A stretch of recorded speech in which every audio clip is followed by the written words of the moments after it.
everyone, welcome to Maid Chow's show.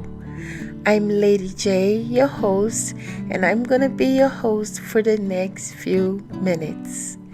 Today, we talk about one nice and popular tribe in Ghana, but before I start, kindly like this video and subscribe for more videos. This segment of the show connect viewers with spiritual fact, cultural history, and traditions of tribes, empires, and nations from around the world. Ever wondered how the Ewe people of Ghana got the name Ayigbe? Before I tell you the story behind this, let me gist you this. According to Wikipedia, there are 6 million Ewe people in Ghana, 0.58 million in Nigeria, 3.1 million in Togo, and 0.60 million in Benin. The Ewe people are also a minority ethnic group in Ivory Coast. They speak the Ewe language. Some archaeological evidence suggests that they can be traced back to the 13th century to Oyo, Nigeria. Other oral and archaeological traditions suggest that serious migration started in the 11th century. It is also said that the Ewe people might have spent time in Egypt, Sudan, and Ethiopia. When the British, Belgian, French, German, and Portuguese colonies created borders in the 19th century, the Ewe people were divided. The Ewe-speaking people of West Africa inhabit the areas between the River Volta in modern Ghana and the River Mono on the western borders of the ancient Kingdom of Benin.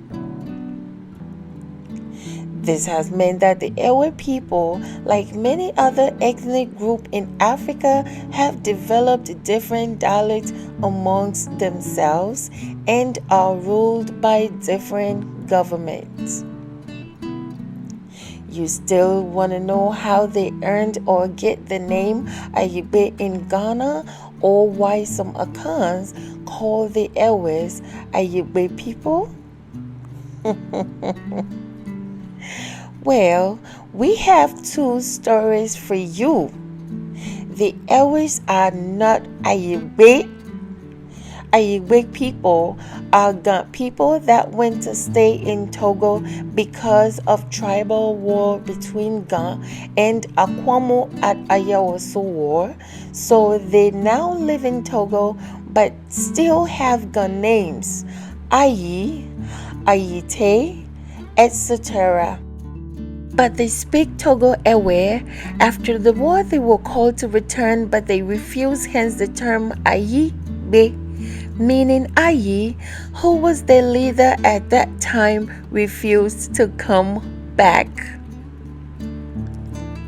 But there is a myth that the Ashantis once saw Ewe people celebrating a grand funeral of their dead great chief. At that time, the Ashantis didn't know who they were then. The Ewe people were crying and calling the name or title of their dead great chief, Ayi. Ayi, the chief of Gbe people, is dead, which literally translates to Ayigbe. So from that time, the Ashantis started calling the Ewes Ayigbe. That is why till today, some Ashantis refer to the Ewes as Ayigbe. Which of the two oral stories hold true to you? Kindly drop your comment in the comment section, like and share.